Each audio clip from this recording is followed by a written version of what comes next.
이 시대의 서구 사회가 어떻게 신이교 사회가 되었고 탈기독교 시대가 되었는지, 또 우리 한국도 서구 사회 못지않게 정확하게 그렇게 되고 있는지, 그러면서 이 시대에 우리는 어떻게 우리의 신앙생활을 할 것인가.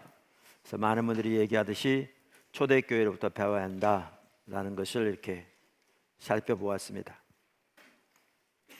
그러면 초대교회로부터 뭘 배울 것인가? 그래서 어제 6가지를 쭉 나열했는데요. 첫째는 사회에 안 믿는 사람들과 연결되어 있어야 한다. 둘째는 양육의 중요성. 셋째는 이방 나라에 사는 소수민으로서의 인식 전환의 시급성. 넷째는 말과 행위를 통해 복음을 전해야 한다. 말과 삶과 행위를 통해. 다섯째, 산상수훈의 삶. 여섯째, 성경의 이야기를 따라 살아야 한다 라는 것을 말씀드렸습니다. 이 시간부터 이제 그 부분을 하나씩 좀 살펴보려고 합니다. 첫째, 안 믿는 사람들과 연결되어 있어야 한다라는 겁니다.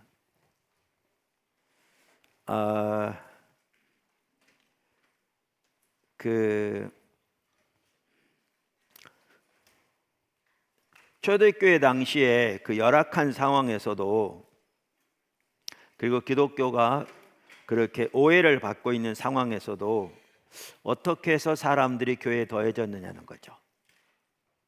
교회가 상당히 빠른 속도로 지속적으로 성장했다고 어제 그 통계들을 보았는데, 그 핵심은 사회의 이교도들과 연결되어 있던 그리스도인들을 통해서였습니다. 알렌 크라이더는 이렇게 말합니다. 글렌 헨슨의 연구에 따르면 대부분의 회심자들은 일상적인 접촉을 통해 기독교에 대해 알게 되었다. 이렇게. 그러면서 그는 계속 이렇게 얘기합니다. 그리스도인들은 그렇게 이웃과 좋은 관계를 맺고 살면서도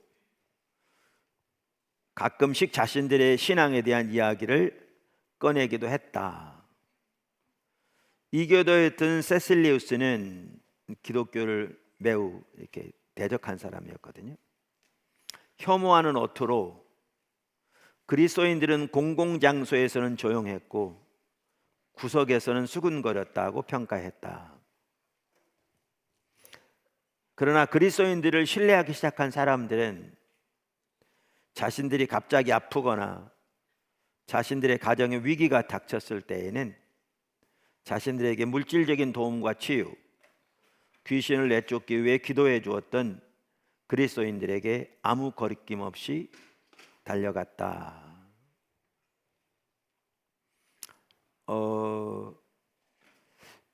이에 대한 좋은 예가 어제도 잠깐 말씀드렸는데, 3세기 전반부에 살았던, 그러니까 200년대 전반부에 살았던 키프리안입니다. 그는 카르타고 출신의 귀족이었고요. 웅변가로서 미래가 보장된 사람이었습니다. 그는 청년 시절에 높은 명성을 누렸고 그의 생활 방식은 전형적으로 그가 속한 상류층의 삶이었습니다. 그러나 그는 그의 삶의 방식에 만족하지 못했고 그러한 삶에서 벗어나 참다운 삶을 살기를 원했습니다. 그는 결국 예수님을 믿고 나중에 카르타고의 주교가 되었을 뿐 아니라 순교자가 되었습니다. 그러면 그 시대에 상류층에 속해 있던 그가 어떻게 그리스도인이 될 수 있었느냐는 거죠. 그 일을 위해 결정적인 역할을 한 사람이 그와 친밀한 관계를 가지고 있던 세실리어스라는 그리스도인 장로였습니다.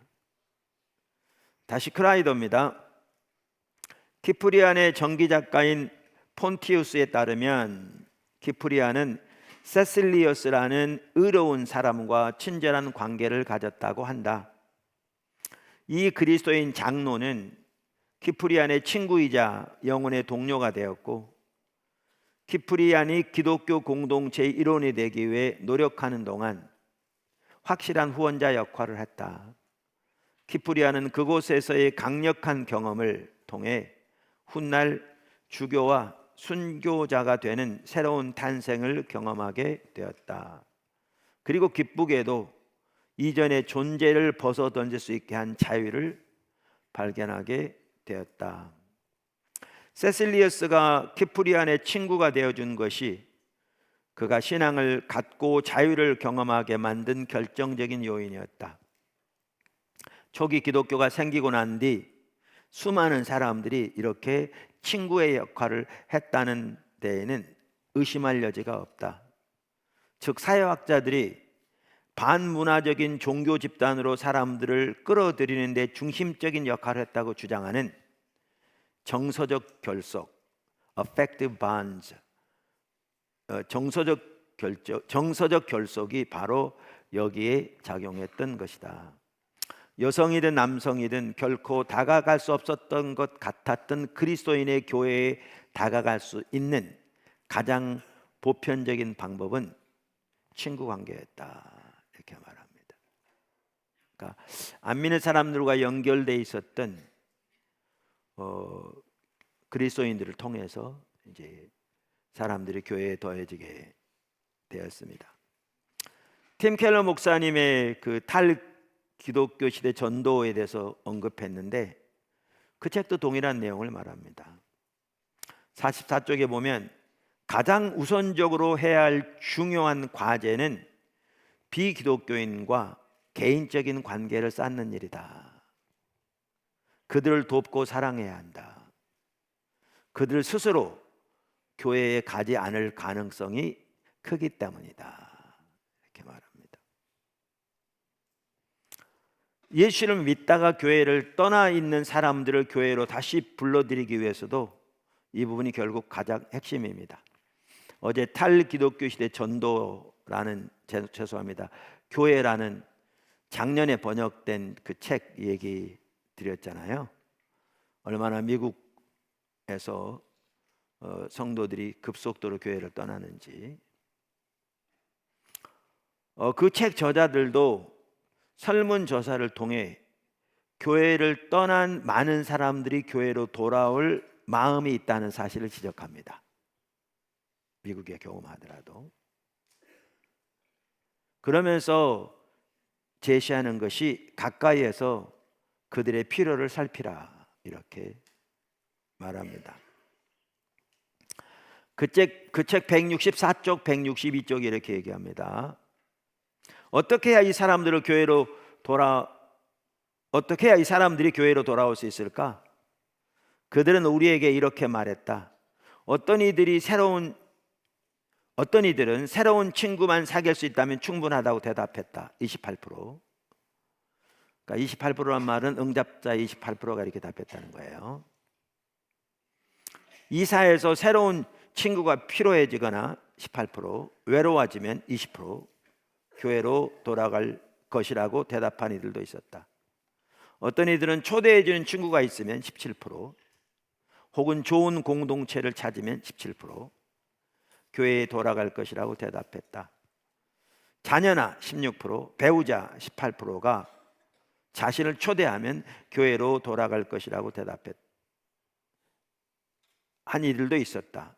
좋은 목사 18%나 마음에 드는 교회 14%가 있으면 교회로 돌아가기에 충분하다고 대답한 이들도 많았다. 이것은 교회 공동체의 그리 높거나 불합리한 기준이 아니다. 그러니까 친구가 된다는 거, 지금 나눈 이런 것들이 무슨 큰 높은 기준은 아니잖아요. 당신이 우리 연구에서 다른 것은 다 잊어버려도 이거 하나만은 꼭 기억하기를 바란다. 교회를 떠난 친구들의 손을 잡고 건강한 교회로 가라.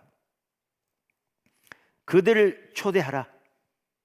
하지만 그들에게 영적 훈련이 있는 곳으로 돌아가라고 권면만 하기보다는 유양이면 당신 집의 문을 활짝 열고 그들을 당신의 식탁으로 초대하라. 교회로 돌아가야 한다고 그들에게 말로만 하지 말고 그들을 교회가 포함되어 있는 우리의 삶 속으로 초대해야 한다. 예, 그러니까 안 믿는 사람들과 가지고 있던 관계를 통해서 전혀 예수는 모르는 사람들이 교회에 더해졌습니다. 하나님께서 이렇게 포도나무 교회 초기만 하더라도 관계 중심 전도를 집중적으로 가르쳐 오셨고요. 반복적으로 그 관계 중심 전도가 우리의 생활화가 되기를 강력하게 말씀하고 계시거든요. 정확하게 이 부분인 거죠. 그래서 관계 중심 전도 생활화가 결국 핵심입니다. 우리 모두가 배우고 반드시 살아야 할 핵심인 거죠. 우리가 예수를 믿으면 예수 믿는 사람과만 교제하고, 교회에서 심지어 직장에서도 안 믿는 사람과 거의 관계가 없는 경우가 많은데, 초대교회는 그렇게 살지 않았고요. 그리고 수많은 하나님의 사람들이 이 시대에 우리가 그렇게 살아서는 안 되고 안 믿는 사람들과 연결되어 있어야 한다고, 그들의 필요를 살피고 사랑으로 섬기는 자리에 있어야 한다고 반복적으로 말합니다. 관계 중심 전도가 우리 모두의 생활화가 되기를 주님을 축복합니다. 두 번째는 양육의 중요성입니다. 어제 일부 언급했습니다. 초대교회에서는 성도들이 안 믿는 사람들과 인격적으로 깊은 관계를 가지고 있었을 뿐 아니라 안 믿는 사람들을 기독교에 관심을 갖게 한 것은 성도들의 매력적인 삶이었습니다. 반복적으로 사람들이 얘기한 내용이거든요. 그러니까 우리가 이미 제책 2권에서 하나님께서 하나님 백성들에게 원하시는 삶은 매력적인 반문화 대한 사회라는 걸 살펴보았습니다. 어제도 언급했죠. 구약에서부터 하나님이 그걸 의도하셨습니다. 그런데 초대교회는 정확하게 그 삶을 살았습니다. 알렌 크라이더는 이렇게 말합니다. 그들의 전도는 바로 그리스도인 개개인의 삶과 그에 따른 특징, 그리고 놀라울 정도로 생명력이 넘치는 공동체를 갖고 감으로써 생긴 부산물이었던 것이다. 그러니까 성도들의 매력적인 삶과 자유함, 그리고 하나님의 임재와 놀라울 정도로 하나님의 임재와 생명력이 넘치는 공동체, 그게 핵심이었던 거죠. 사실 어제도 언급한 것처럼, 그리고 여태까지 성경 전체가 말하고 있고, 또 선교적 교회 이번 컨퍼런스를 통해서도 반복적으로 말하는 것처럼 결국 교회가 그렇게 세워져야 되거든요. 그래야 나머지가 가능합니다. 성도들의 변화된 삶도 마찬가지고요. 그런데 초대교회 성도들이 그 삶을 살 수 있었던 매우 핵심적인 요소 중에 하나는 결국 성도들의 양육이었습니다. 성도들의 양육이었습니다. 초대교회는 예비 신자 때부터 철저하게 양육했습니다. 알렌 크라이더에 의하면 초대교회 당시 안 믿는 사람들이 교회에 받아들여지는 과정을 4단계로 이렇게 설명합니다. 나눠져 있었다고 말합니다. 그런데 그는 재사회화, 영어로 말하면 resocialization이라고 표현합니다. 재사회화, resocialization이라고 표현합니다. 그러니까 재사회화라는 말은 이게 사회학적인 용어인데요, 새로운 환경에 적응하기 위해 새로운 규범이나 가치, 지식 등을 다시 습득하는 과정을 말합니다. 그러니까 새로운 환경에 적응하기 위해 새로운 규범이나 가치, 지식 등을 다시 습득하는 과정을 말합니다. 그러니까 사회화가 뭐가 사회화냐면요, 인간이 자신이 속한 사회에서 성장하면서 자아 정체성을 형성하고 사회의 구성원으로서 살아가는데 필요한 언어, 지식, 행동 양식, 규범, 가치와 신념 등을 배우고 내면화하는 과정을 사회화라고 합니다. 사회화.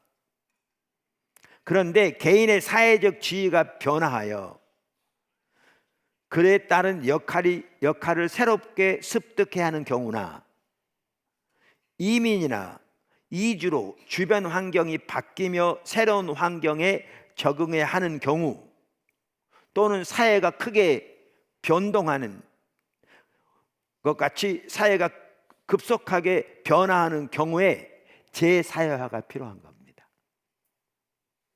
재사회화가. 그런데 초대교회는 예비 신자들을 양육하는 과정을 재사회화라고 표현했습니다. 그만큼 초대교회는 주변 문화 가운데 살면서도 주변 문화와는 근본적으로 다른 삶의 방식과 이해, 언어와 가치, 그러한 사회로 속하게 되는 것이 신앙임을 분명하게 인식하고 있었고, 예비 신자들부터 그에 합당한 삶을 사는 삶의 규범과 방식들을 훈련시켰습니다. 오늘날 교회가 어떤 상태인지 얼마나 부끄러운지 한번 보십시오. 정말 우리의 모습은 부끄럽습니다.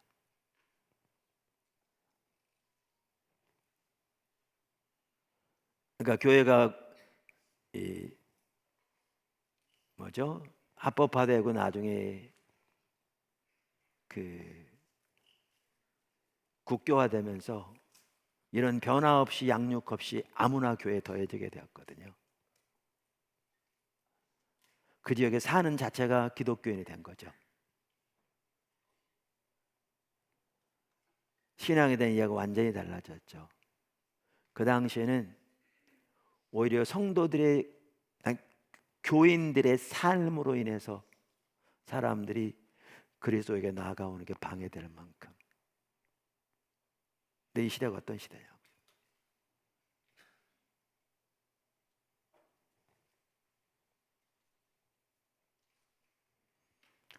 그래서 4단계로 된 그 양육 프로그램을 재사회화라고 표현했는데, 1단계는 사람마다 달랐습니다. 그러니까 여러 가지 경로를 통해서 기독교에 대해서 매력을 느낀 사람들이 교회 지도자들을 만나 자기가 침례받고 교회에 더해지기를 원한다고 신청하면서 이제 이 1단계가 마무리된 거죠. 근데 여기까지 오기는 사람마다, 상황마다, 형편마다 다른 거죠. 근데 초대교회 당시에는 교회 지도자들이 이렇게 예비 신자들이 와서 기독교 신앙을 갖기 원한다고 신청했을 때 그냥 받아들이지 않았습니다. 시험했습니다.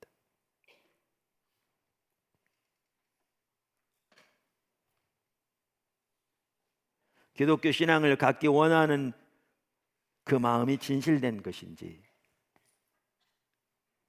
그리스도인으로서 삶을 살기 위한 태도가 진정한 것인지, 그것을 검증하고 신앙문답 과정을 시작할 수 있도록 허락했습니다. 얼마나 다른가 보십시오, 이 시대와.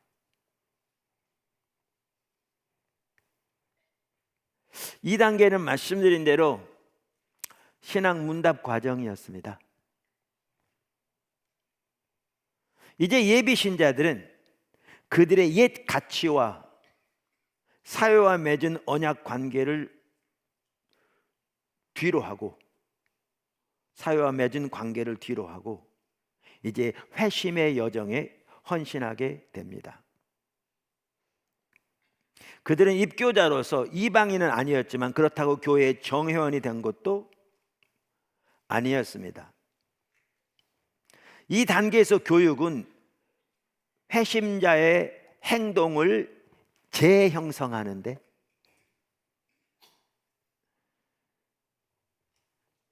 집중되었습니다. 초대교회에서 이 과정은 어제도 말씀드린 대로 보통 3년이 걸렸답니다.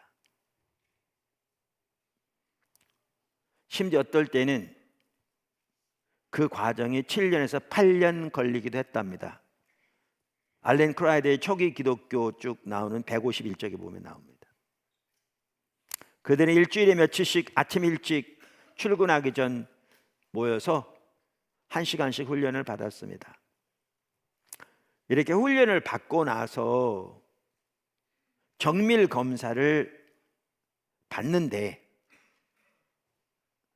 그때 시험하는 게 뭐냐 하면 신앙 문답 과정을 거치면서 그들이 선한 삶을 살아왔는지, 과부들을 존중했는지, 아픈 사람을 방문했는지, 각종 선한 일을 실천했는지 등 실질적인 문제를 다루는 것이었습니다.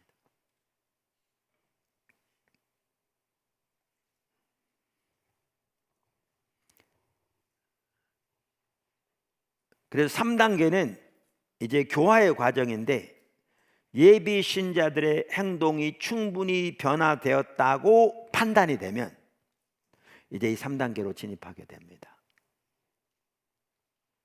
그리고 그 다음 단계는 침례 의식으로 절정에 이르게 됩니다. 이 3단계에서 예비 신자들은 신앙 문답 과정에 매일 참석했다고 합니다. 마치 한국교회에서 새벽 기도를 하는 것처럼.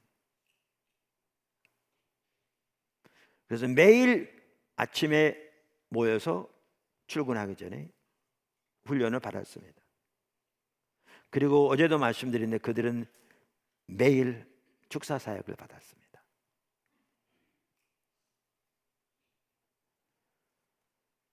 그리고 이제 침례로 이어졌는데 그리고 교회에 더해지게 됩니다. 4단계는 4세기에 더해졌는데 신비 입문식이라는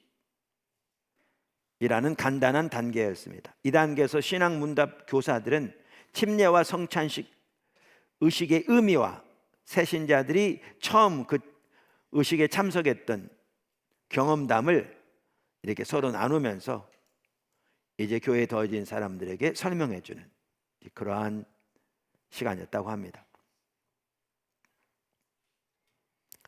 그러니까 우리가 지난번에 그 양육을 살펴보면서 예수님의 대의임령을 살펴봤잖아요. 그러니까 예수님께서 마태복음 28장에서 말씀하신 대의임령은 모든 민족으로 제자를 삼되 아버지와 아들과 성령 이름으로 침례를 베풀고 내가 너희에게 분부한 모든 것을 저들에게 가르쳐 지키게 하라. 그러니까 그 말씀을 예수님이 11 제자들에게 하셨거든요. 16절에 보면 그랬는데 초대교회는 예수님의 명령 그대로 모든 성도들을 그렇게 양육했던 걸 볼 수 있습니다. 그대로. 어제 제가 그 우리 포도나무 교회 그 양육, 그러니까 어떤 성도들이 등록 신청서를 제출하면 우리는 새가족 비전 출입을 거쳐서 이제 지체 서약을 하고 이제 교회에서 정식 등록 교회로 받아들이거든요. 교회 앞에서 지체 서약을 하고. 그런데 그 새가족 비전 출입을 좀 강화하는 그 투표를 했다고 그랬잖아요.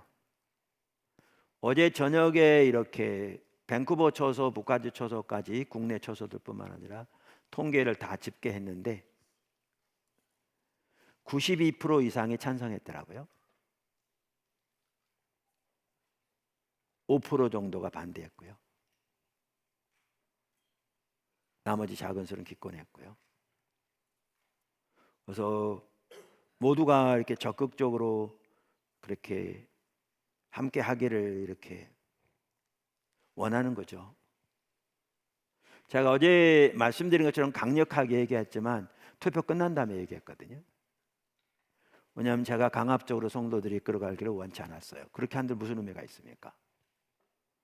그리고 그거는 무기명 투표인데.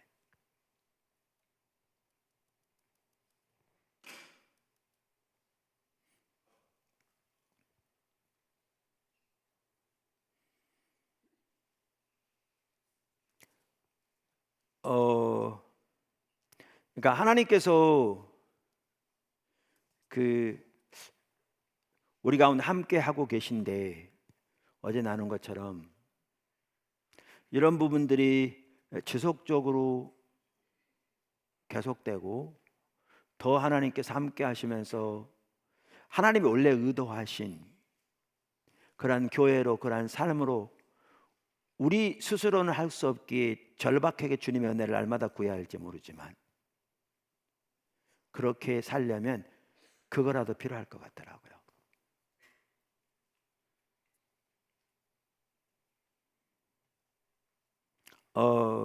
이제 이거는 이제 내일 이글스 목사님이 살펴볼 텐데요. 결국 선교적 삶의 방식의 한 핵심은 성령으로 살 수 있거든요.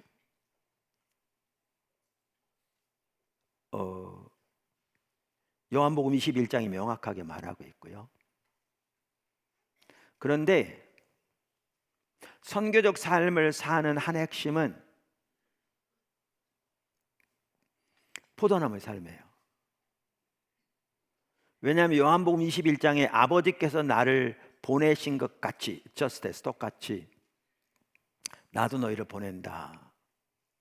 여기서는 미시오 데이가 나왔거든요. 선교는 그거 하나님의 선교다. 우리가 하는 어떤 행위가 노력이 아니다. 하나님 모든 창조 세계를 회복하시는 하나님의 선교다. 그리고 하나님이 그 하나님의 선교를 위해서 예수님을 보내셨다.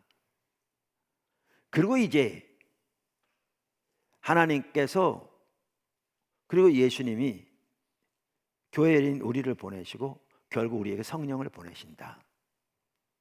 이게 삼위일체 하나님의 선교라는 거거든요.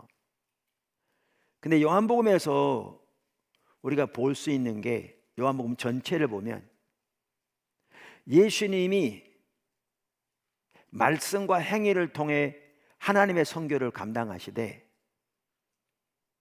포도나무의 삶을 통해 하셨거든요.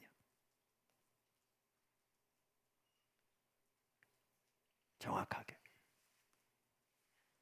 포도나무의 삶은 크게 두 가지 요소거든요. 하나님과 친밀한 교제, 그것을 예수님이 가지신 하나님과 친밀한 교제, 예수님의 아버지 안에 아버지가 예수님 안에. 그리고 또 한 가지는 하나님의 행하심을 보고 온 사람과 동참하는 거죠. 그래서 요한복음 10장 14장만 하더라도 예수님이 아버지 안에 아버지가 예수님 안에 있는 친밀한 교제에서 예수님이 하신 모든 행위, 예수님이 전하신 모든 말씀이 나온 것을 명확하게 말하거든요. 제가 이전부터 여러 번 나누기를 예수님은 삶과 말씀과 행위를 통해서 하나님 나라를 전하셨다 말씀드렸고, 이제 다음 시간에 또 살펴보겠지만 오늘 저녁에 초대교회가 그랬거든요. 제자들에게 말씀하시고. 그런데 예수님은 그렇게 삶과 말씀과 행위를 통해서 하나님의 선교를 감당하시되 요한복음 전체에 보면 명확하게 포도나무의 삶을 통해 그 일을 하셨거든요. 포도나무 삶을 통해. 그러면서 요한복음 15장 나는 포도나무에 너희는 가지니, 이 구절에서 보아도 아시듯이 결국 우리를 하나님의 선교를 위해 보내시면서 요한복음 전체에 보면 우리도 예수님처럼 정확하게 포도나무의 삶을 통해 하나님의 선교를 감당하라고 말씀하시거든요. 근데 예수님이 사신 포도나무의 삶은 정확하게 두 가지 요소가 있었다. 이게 이제 제가 신앙의 본질이라고 부르는 겁니다. 하나님과 친밀한 교제, 다른 하나는 하나님의 행하심을 보고 온 사람을 동참하는 거죠. 그게 요한복음 5장 17절, 19절, 20절에 나와 있는데요. 아버지가 오늘까지 일하시니 나도 일한다 하심에 나는 스스로 아무것도 할 수 없다. 아버지가 아들을 사랑하사 아버지가 행하신 모든 것을 아들에게 보이신다. 나는 스스로 아무것도 할 수 없다. 나는 아버지 행하신 걸 보고 그것을 나도 행한다. 아버지가 아들을 사랑하사 아버지의 행하시는 모든 것을 보이신다. 근데 우리에게도 정확하게 똑같이 하라고 말하거든요. 요한복음 15장에 내 안에 거하라 나도 너희 안에 거하리라. 너희가 나를 떠나서는 아무것도 스스로 할 수 없다. 그게 다 이걸 지금 말하는 거거든요. 그러면서 제가 그 구절을 토대로 기초성경부 3권 하나님과 동행하는 삶에 보면 한 단원을 그 당시 우리의 사역이라고 표현해서 거기다 기록해 놨습니다. 근데 왜 제가 여러분 잘 아는데 이 얘기를 하느냐, 지금 느낌에 다 안다고 생각하고 그러고 계신 것 같은데, 여러분들이 그 당시 제가 우리의 사역이라고 표현했는데요, 오늘날 그 책을 다시 쓴다면 우리의 선교라고 표현할 겁니다. 요한복음은 명백하게 아까도 말씀드린 대로 다른 복음서도 마찬가지지만 예수님이 그분의 삶과 행위와 말씀으로 하나님의 선교를 감당하신 것을 명확하게 보여주고 있는데, 그리고 요한복음 전체는 명확하게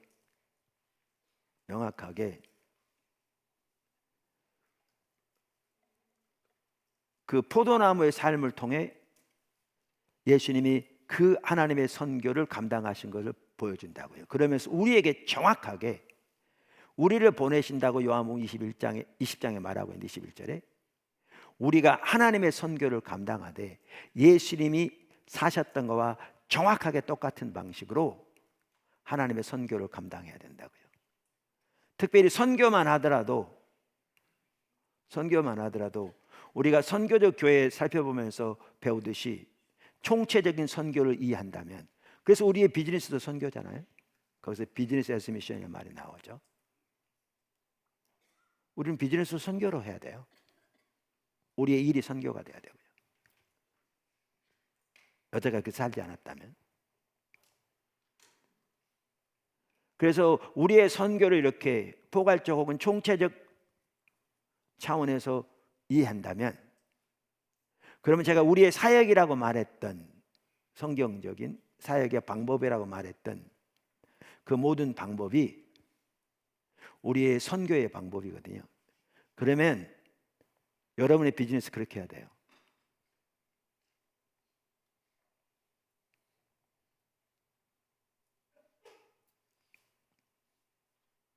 여러분의 비즈니스 그렇게 해야 한다고요.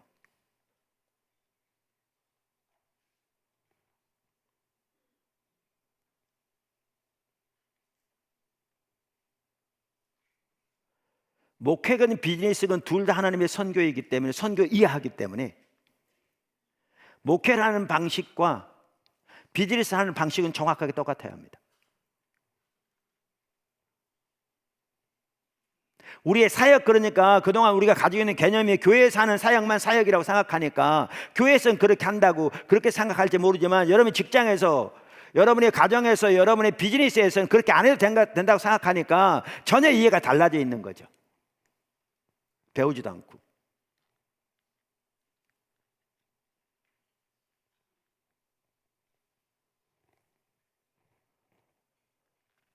근데 목회도 선교고 비즈니스도 선교고 일도 선교이기 때문에 예수님이 선교하신 방법은 포도나무의 삶을 통해서이기 때문에 우리는 선교로서 우리의 비즈니스를 하고, 선교로서 우리의 일을 하고, 선교로서의 가정에서 살아갈 때 예수님이 감당하신 것과 정확하게 동일한 방법으로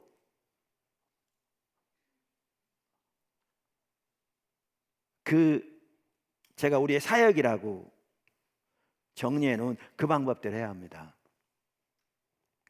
반드시 배우셔야 돼요. 지금 아프리카 프로젝트 하나님께서 놀랍게 함께하고 계시거든요. 양계 사업 시작됐어요.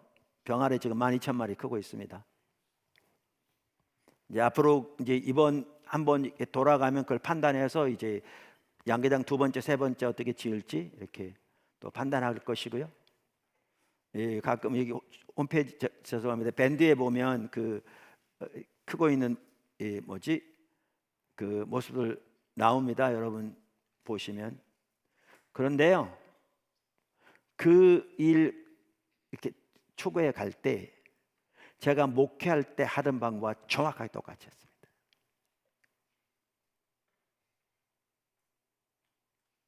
그 일에 개인 사업을 하면서 하나님의 영광을 위해서 사업도 하고, 그러면서 이 일을 위해 적극적으로 함께하는 우리 지체들도 있거든요.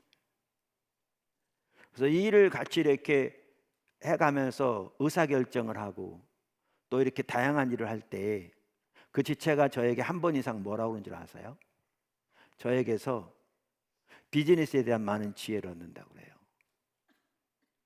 제가 비즈니스를 위한 지혜를 가지고 있는 게 아니고요, 그것이 비즈니스건 그것이 목회건 둘 다 선교인데 하나님의 방식은 동일합니다.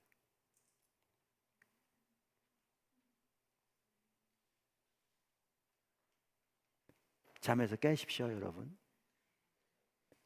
자고 있는 사람 말하는 게 아니고요, 잠에서 깨라고요. 너무나 많은 사람들이 그것은 교회에 사는 사역이나 그렇게 하는 것이고 삶에서는 전혀 그렇게 안 해도 된다고 생각하니까 완전히 엉뚱한 데가 있는 겁니다. 예수 믿는 사람인데도. 하나님의 뒷받침이 없죠.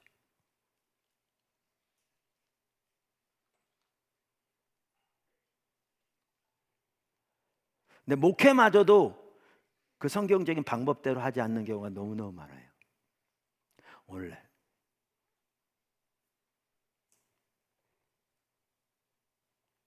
그래서 그걸 지금 자세히 살펴볼 수는 없고요. 그래서 포도나무의 삶을 우리 모두가 살아야 할 뿐만 아니라 포도나무의 삶에서 하나님의 행하심을 동참하는 그 방법도 예수님이 하신 그대로 제가 성경적인 사역이라고 정리해 놓은, 다시 쓴다면 성경적인 선교 방식이라고 쓸 텐데 그대로 모두가 살아야 합니다. 반드시 배우셔야 합니다. 일본의 그 리더 우리 방문한 얘기도 몇 번 했잖아요. 그분이 대만에 같이 갔을 때 저한테 그러더라고요. 그분의 개인적인 칭찬이니까 그냥 칭찬 한쪽 귀로 듣고 한쪽 귀로 흘려요. 뭐 그걸 내가 나 그런 사람이야, 전혀 그게 아니에요. 제가 얘기하고자 해서 하는 이유가 있어요. 그분이 저한테 칭찬하면서 목사에다가 학자에다가 제가 선교적 교회를 위해서 책을 50권 정도 가까이 읽었다고 그랬잖아요. 정리하고 책이 이제 나오고 제가 쓴 책만 20권 정도 넘으니까 뭐 그런 얘기 보고 그런가 봐요. 그 다음에 선교사하고 이 나라 저 나라 많이 섬기니까. 근데 한마디 더 한 게 뭐였냐면 사업가라는 거였어요. 뭐냐면 아프리카 프로젝트 등 하나님 하시는 걸 보고. 근데 제가 그 칭찬을 그냥 받아들이려고 그런 게 아니라 목회하는 방식이나 사업하는 방식은 똑같고 똑같아야 한다고요. 여러분이 하나님 중심적으로 선교를 감당하려면, 여러분의 비즈니스가 선교가 되려면, 그리고 그것이 우리 해야 할 일이고 그것이 성경적이고, 그러니까 그 방식에서부터 예수님께서 아버지가 오늘까지 일하시니 그랬잖아요. 보세요, 예수님은 선교가 아버지의 선교형을 명확하게 인식하고 있어요. 학자들이 그 말 하기도 전에 미시오 데이.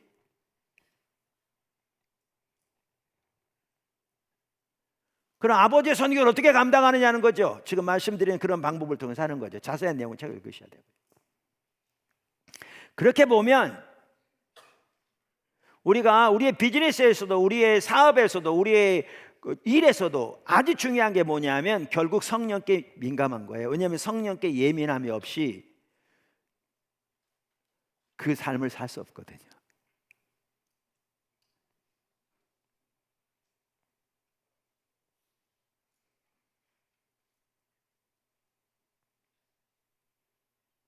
성령에 대해서 내일 오후에 살펴본다니까 이기수 목사님 나누고 싶거든요.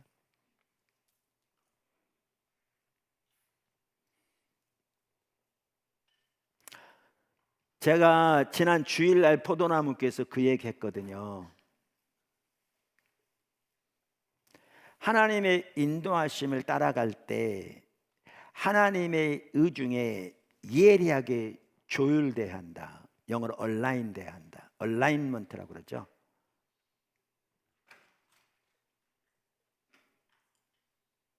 그래야 주님이 하세요.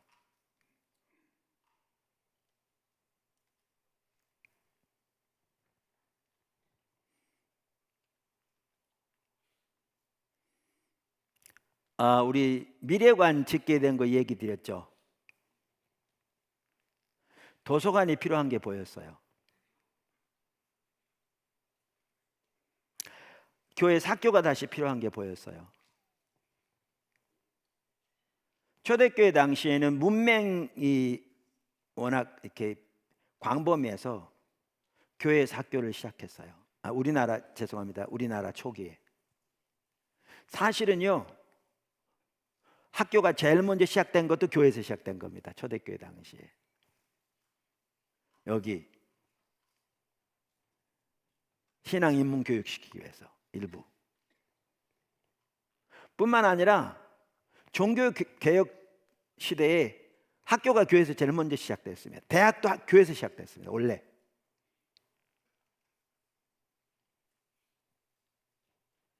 우리나라의 경우에도 학교가 제일 먼저 시작된 것은 교회에서 시작됐습니다. 그때는 문맹률이 높아서 성도들을 교육시키기 위해서 했어요. 종교육 시대도 그랬습니다. 그래야 성경을 읽고 이렇게 할 수 있도록. 그러면서 교육 과목들이 좀 더 확대되기 시작했죠. 대학도 마찬가지였고요. 근데 요즘은 왜 교회에서 다시 학교를 해야 되느냐? 사회가 너무 세속화되어 있습니다.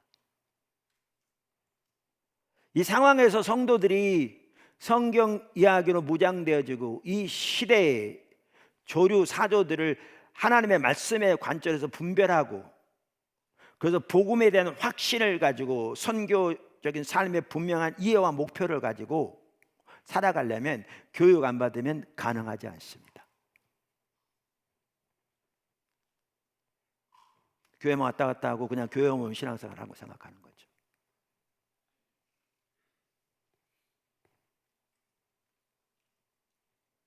그래서 교회에서 학교가 다시 필요한 게 보였어요. 도서관이 필요한 게 보였어요. 그래서 그거를 우리 기독학교 학부모들 모임에서 금요일 날 저녁인가 모임이 있었을 때 제가 도서관의 필요성을 나눴습니다.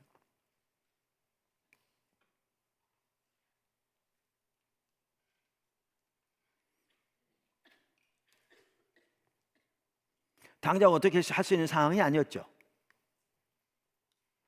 근데 금요일 날이었는데 그 다음 주일은 아닌 것 같고, 제 기억에 그 다음 주일, 그러니까 9일 만인가 주일 날에 한 분이 주일날 아침에 일어났는데, 교회 오기 전에 잠깐 기도하는데 아침에 일어나서 하나님이 그분에게 교회 도서관을 지으라고 하신 겁니다.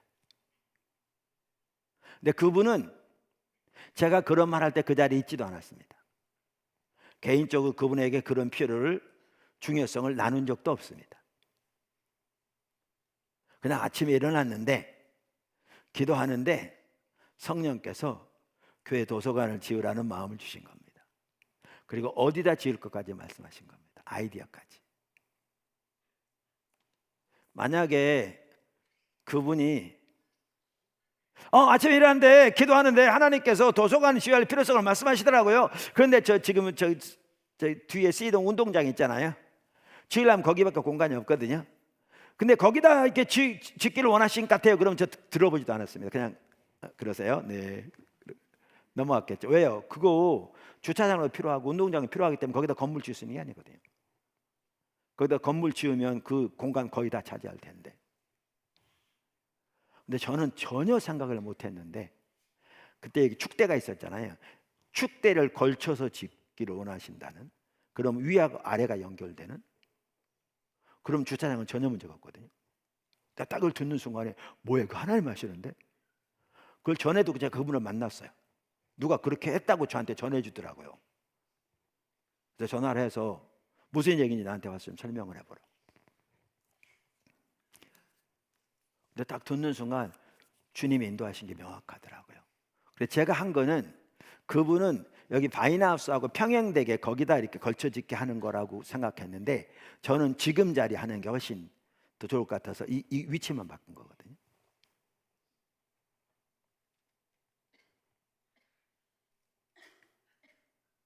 그래서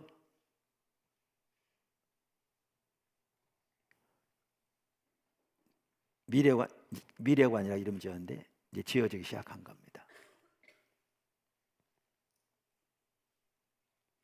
47억 들었고요.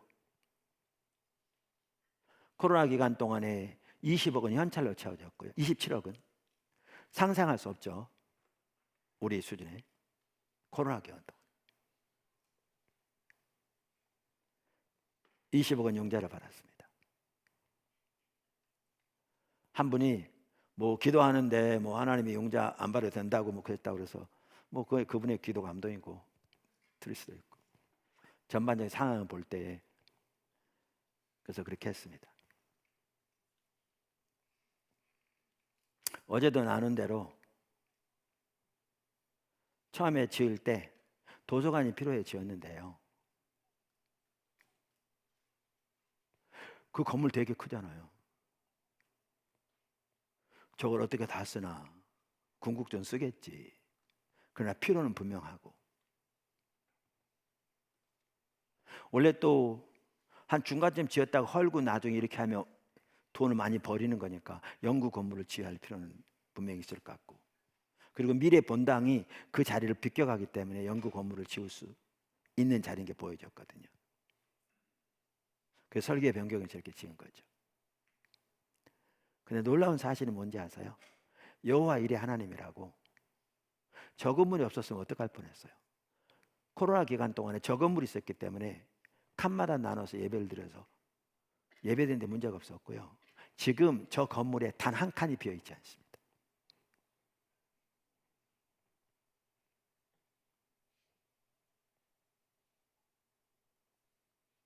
없으면 저게 없었더라면 어마어마한 차질이 있었을 겁니다. 학교에도 차질이 있었을 것이고 뭐 다양한 분야에서 이런 걸 보면서 여호와 일의 하나님인 걸 보게 되는 거죠. 20억 융자 받았는데요. 그것으로 인해서 그 이제 원금도 갚아가고 있거든요. 그러니까 부담이 일부 있죠. 근데 그 뒤로 지금까지 그것과 포함해서 포도나무 교회가 융자를 25억을 갚았습니다. 20억 받기 전보다 5억을 더 갚았죠.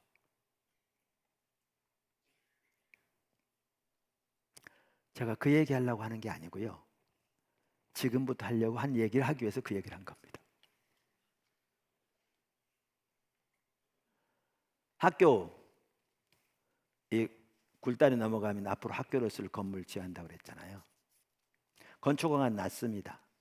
근데 건물은 지어야 되는데 여러 가지 이제 이유들이 있고 지금 다 설명할 수는 없지만 또 지으면 분명히 써야 되는데 교육관 쓰긴 하겠지만 우리 교육관 크게 부족하진 않는데 이러고 있는 상황이었습니다. 근데 어제 나눈 것처럼 대만에 다녀오면서 외국의 젊은이들이 우리 교회 포도나무 교회 와서 며칠 방문한 것으로 삶이 변하더라고요. 그 대만에서 만난 일본 구티비 지사장 아들만 하더라도 엄마가 여러 차례 너무너무 감사하다 그러면서 그 얘기를 하는 거예요. 그 전부터도 일본이나 대만 심지어 페루 같은 데서도 젊은이들 데려다가 훈련시켜 달라고 요청은 있었거든요. 근데 뭐 우리 할 수 있는 상황이 아니기 때문에 왔는데 우리나라를 위해서는 열방으로 보내고 열방의 젊은이들을 위해서는 데려와서 훈련시키면 놀랍게 바뀌는 거죠. 정말 놀랍게 하나님이 K를 띄우시면서 K 칼처 뭐 K 푸드 뭐 별걸 다 하시는 선교를 위해서 일하고 계신데 제가 이게 보여지면서 제가 지난 주일날 그랬거든요. 하나님의 일이 보이니까 아마 저거 하실 것 같다고. 지난 주일날 여기 포도나무교회 성도 많이 있는데 제가 지난 주일날 얘기한 거 다 들었으니까 녹화돼 있죠. 확인할 수 있을 거예요. 하실 것 같다고.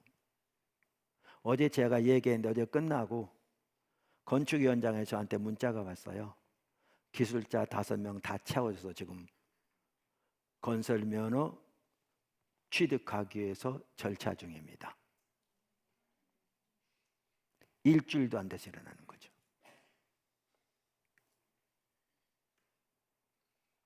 저는 반복적으로 뭘 느끼냐면요, 하나님이 우리를 인도해 가실 때에도 하나님의 인도하심에 예리하게 조율되어야 하나님 역사하세요.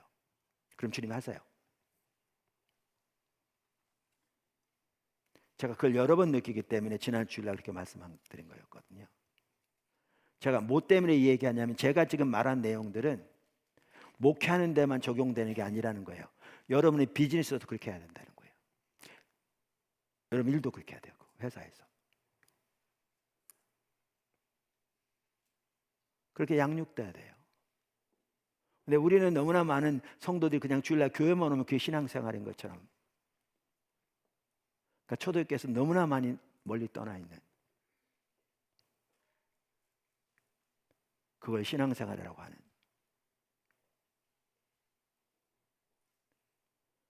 이번에 일본 리더들이 와서 이제 일본에 피상적인 기독교도 많다, 우리 한국에도 정말 피상적인 기독교도 많다 그랬더니 그분이 저한테 그 얘기를 하는 거예요. 아마 그것 때문에 상처가 있었던 것 같기도 하더라고요. 일본에서 한국 기독교인이라고 그리스도인이라고 그러는데 그런 사람들이 사업은 안 믿는 일본 사람보다 더 정직하지 못하게 하는 걸 보고 마음속에 늘 상처가 있었는데 아마 피상적인 그리스도인이 많다는 얘기를 들으니까 이해가 된다고 저한테 그러더라고요.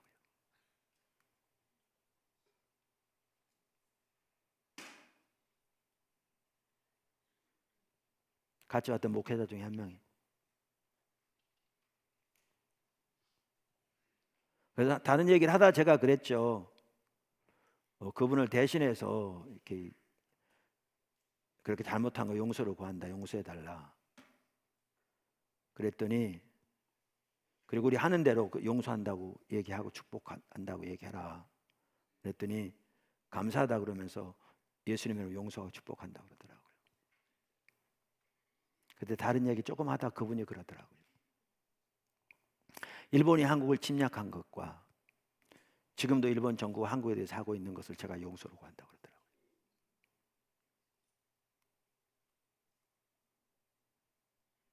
그래서 제가 예수님으로 용서하고 축복한다고 그랬죠.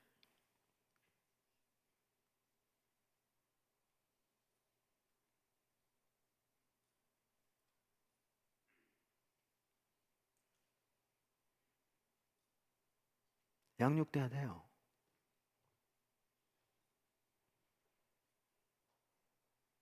그 당시는 양육 과정을 제사회화라고 표현했다니까요. 크라이더가. 나중에 나오지만 그들은 주변 문화와는 근본적으로 모든 가치관과 삶의 방식과 목표가 다른 사회 속에 살고 있다는 분명한 확신이 그들은 있었어요. 그리고 그들은 그들이 속해 있는 사회를 변화시키려는 분명한 목표의식도 가지고 있었어요.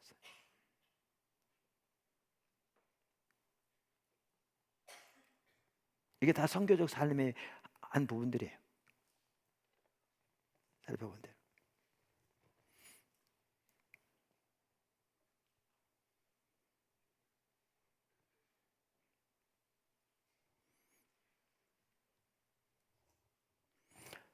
세 번째, 이방 나라에 사는 소수민으로의 인식 전환의 시급성. 제가 이전의 책들에서도 성도들의 정체성을 이방 나라에 사는 소수민으로 이렇게 몇 번 나눴거든요. 제가 기억하면 2번 이상 나눴습니다. 왜냐하면 그 신약이건 예를 들면 뭐 여기 뭐죠?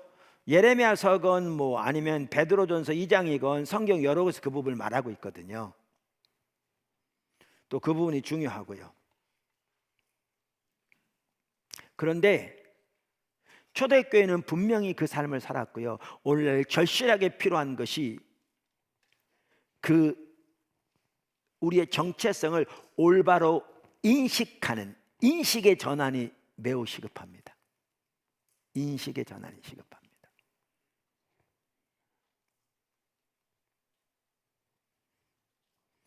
초대교회에 관한 책들을 보면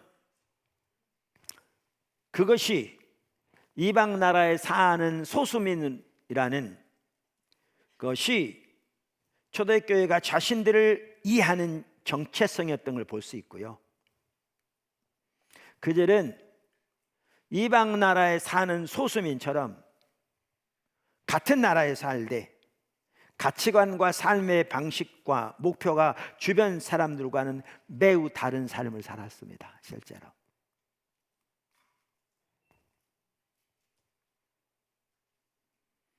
크라이더가 예비 신자들의 양육 과정을 제사여화라고 표현한 이유입니다. 물론 그들은 주변 사람들이 사용하는 어휘, 시각적 이미지, 철학적 범주를 채택했습니다. 무슨 말이냐면 그 당시 사람들이 사용하는 언어라든지 철학적 범주라든지 시각적 이미지를 그대로 채용했다는 거죠. 근데 성경적 가치관으로 바꿔서. 왜냐하면 그대로 채용함으로써 그들과 대화가 통할 수 있는 거죠. 대화가 통할 수 있는 거죠. 여러분 태초에 말씀이 계시니라 그랬죠. 그 말씀이 로고스입니다. 헬라어로. 그거 헬라 철학에서는 온 우주를 다스리고 있는 질서를 로고스라고 그랬습니다. 다 사람들이 사용하는 언어입니다. 헬라 철학에서 가지고 있던 이해입니다. 그러니까 그들이 가지고 있는 언어를 그대로 사용했습니다. 그런데 그 언어를 성경적 가치관으로 바꿨습니다. 그 로고스가 하나님과 계셨고 하나님인데 그 로고스가 육체를 입고 이 땅에 오셨다. 그분이 예수다. 이렇게 전했습니다.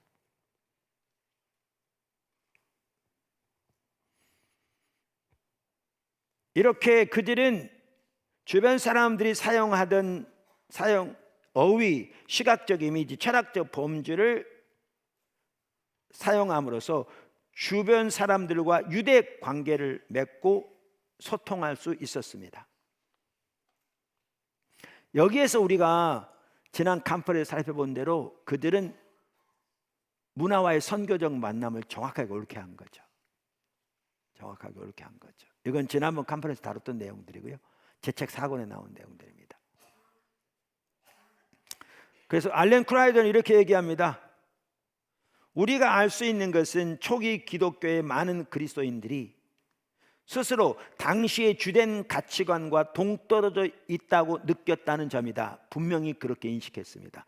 그런데 물론 그리스도인들은 늘 문화에 적응하는 과정 가운데 있었다. 자신들의 삶을 이해하고 이웃과 유대감을 표현하는 데 사용되는 어휘, 시각적 이미지, 철학적 범주를 고전 문화에서 채택하고 적용했다. 만약에 그리스도인들이 그렇게 하지 않았더라면, 그러니까 주변 사람들과 전혀 다른 언어를 사용하고 그들과는 대화 자체가 안 됐더라면, 그런 뜻인 거죠. 그렇게 하지 않았더라면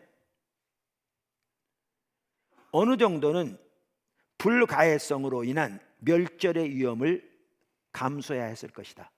사람들이 전혀 이해하지 못함으로 결국 그 조직은 없어졌을 것이다, 그 말입니다. 교회는 없어졌을 것이다. 그런데도 불구하고, 그러니까 그 언어를 사용하고 시각적 이미지를 사용하고 철학적 범주를 사용했을지 모르지만, 그러나 또 다른 한편으로는 분명한 다른 가치관과 삶의 방식을 토대로 산다는 것을 분명하게 인식하고 있었다는 거죠. 그러면서 이렇게 말합니다. 그런데도 불구하고 브라질의 에두아르도 호르나에르트는 이제 브라질의 기독교 리더입니다. 기독교 공동체에 참여하는 것은 변두리를 향해 돌아서는 것을 의미한다고 했다. 그 당시에 기독교에 참여하는 것은 변두리를 향해 중심부에서 돌아서서 변두리를 향해 돌아서는 것이라고 이해했다는 거죠. 초기 그리스도인들이 반복해서 사용했던 말은 사회 법률학적 용어인 파로이코이, 즉 외국인 거주자였다. 모든 것이 집이었지만 어느 곳도 집이 아니었다. 이게 그들이 가지고 있었던 정체성이었습니다. 그래서 우리가 오늘날 선교적 삶을 살기 위해 매우 중요한 자세 중 하나는 이방 나라에 사는 소수민으로서의 우리 정체성을, 그리고 그 인식을 회복하는 것입니다. 초대교회가 그렇게 살았던 것처럼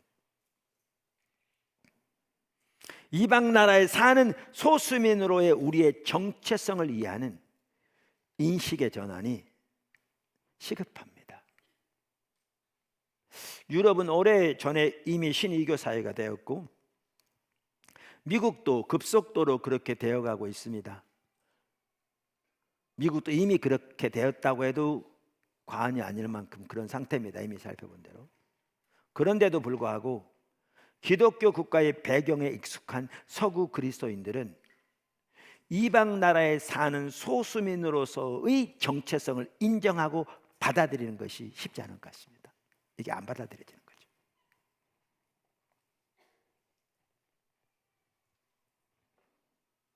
다시 말해서 인식의 전환이 쉽지 않은 거예요.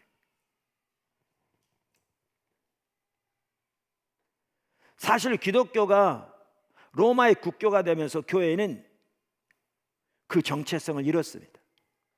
이제 그리스도인은 거주 외국인이 아니라 거주자가 된 것입니다. 아울러 교회는 초대교회가 살았던 이방 나라에 사는 소수민으로서의 그 삶을 잃어버렸습니다. 회심의 변질 책에서 알렌 쿠라이드는 이렇게 말합니다. 크리스텐덤에서 기독교 국가를 말합니다. 모든 사람은 그리스도인이다. 그리고 모든 그리스도인은 거주 외국인이 아니라 거주자, 곧 파로키아누스였다. 이는 지리적 실체로서 종교적으로나 시민적으로 모두 유익한 교구 교주민이란 뜻이다. 그 거주민은 모두 교구민들이다. 그 지역에 사는 모든 거주민은 다 교구민인 거죠. 교회 교구민. 결국 동질적인 기독교 사회가 탄생한 것이다. 사람들은 모두 그리스도인이며 이는 그들의 믿음 태도 때문도 아니고 가로 열고 걷잡을 수 없을 정도로 엉뚱한 데 정신이 팔려 있을 수 있다. 가로 닫고 그들의 행동 때문도 아니었다. 가로 열고 그들은 초대 교회 그리스도인들보다는 고대 투톤족을 더 닮았을지도 모른다. 야만인을 더 닮았을지도 모른다. 가로 닫고 그보다는 그들의 소속 때문이었다. 그들의 믿음 때문도 그들의 행동 때문도 아닌 그들의 소속 때문에 그리스도인이 된 거죠. 이방 나라에 사는 소수민으로서의 정체성을 잃었을 뿐만 아니라 그 삶을 완전히 잃어버린 거죠. 타락하게 된 거죠. 우리나라는 말씀드린 대로 기독교 국가였던 적이 없습니다. 그러나 우리나라 한때 교회가 매우 빨리 성장하고 따라서 정치적 그리고 사회적 영향력이 상당한 때가 있었습니다. 지금도 그런 것이 전혀 없는 상태는 아니라고 생각합니다. 그러나 우리나라에서 교회의 영향력은 점점 더 축소되고 있고 잘 아시는 대로 뭐 제가 말할 필요가 없죠. 여러분 잘 알죠. 교회에 대한 부정적인 인식은 날로 더욱 확대되고 있으며 다음 세대에서는 더 심각하게 그렇게 되고 있고, 그러니까 직장인들마저도 직장에서 자기가 그리스도인이라는 말을 창피해서 하지 못하는 것은 오래되었고,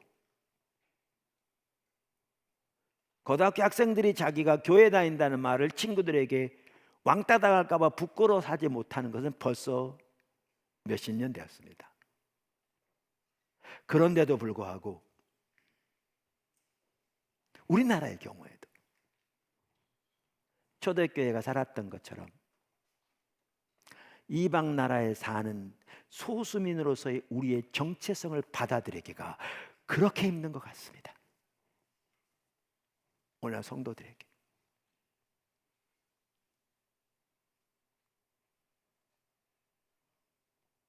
그러니까 이 정체성이 받아들이지 않으니까 이 삶을 살기를 추구하지 않는 거죠.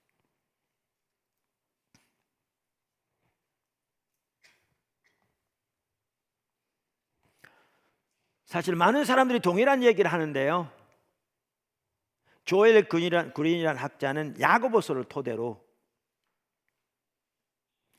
오늘날 그리스도인들이 이방 나라의 소수민으로 사는 삶으로 돌아가야 한다고 똑같은 얘기를 합니다. 근데 그분은 이방 나라의 소수민이라는 그 말을, 소수민 사는 삶을 그분은 유배 생활이라고 부릅니다. 유배 생활. 야고보서를 토대로. 그는 야고보서가 오늘날 성도들의 정체성을 이방 나라에 사는 소수민으로, 그리고 어떻게 그 삶을 살아야 할 것인지를 잘 보여주고 있다고 말합니다. 특별히 1장 1절부터 그것을 잘 말하고 있다고 말합니다. 1장 1절, 하나님과 주 예수 그리스도의 종 야고보는 흩어져 있는 12지파에게 문안하노라. 여기 흩어져 있는 디아스포라, 12지파, 이 두 단어가 그걸 정확하게 보여준다는 거죠. 그러면서 이 단어를 보아도 알 수 있듯이 야고보서는 맨 처음부터 그 당시 청중, 그 서신서를 받는 하나님의 백성들, 그들이 처해 있는 현재 상황을 이스라엘 역사에서 그들이 포로로 잡혀가 있던 상황에 비추어 설명하고 있다는 거죠. 이 단어를 보면. 그러면서 이렇게 얘기합니다. 사실 서신을 시작하면서 야고보는 청중을 지칭하기 위해 역설적 은유를 사용한다. 한편으로 그들은 다시 모이는 것과 회복을 갈망하며 고향에서 멀리 떠나 있는 디아스포라 이스라엘과 같다. 다른 한편으로 그들은 종말의 때에 하나님의 백성이 회복될 것을 예고하는 이미지인 12지파다. 그러니까 종말의 때, 예수님이 다시 오실 때 새하늘과 새 땅이 이루어지고 우리는 부활하게 될 것이고, 그때 하나님의 12지파가 세워질 거잖아요. 구약 이스라엘 말하는 게 아니고요, 신구약의 모든 하나님의 백성 12지파. 근데 지금 그 성도들은 그거에 대한 예고편인 거죠. 이 땅에 사는.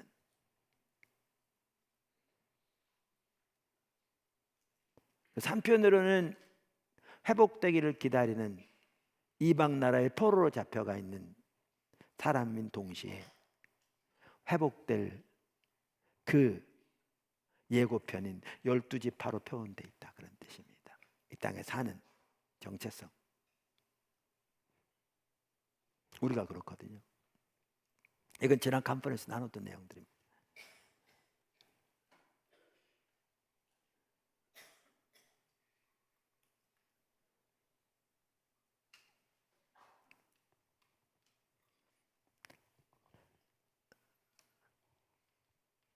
그들은 종말의 때에 하나님의 백성이 회복될 것을 예고하는 이미지인 12지파다. 그러면서 야고보가 볼 때 하나님은 자신의 종말론적 백성을 형성하기 위해, 그러니까 교회죠, 지금 말씀드린 대로 그 예고편, 맛보기, 다양하게 표현하죠.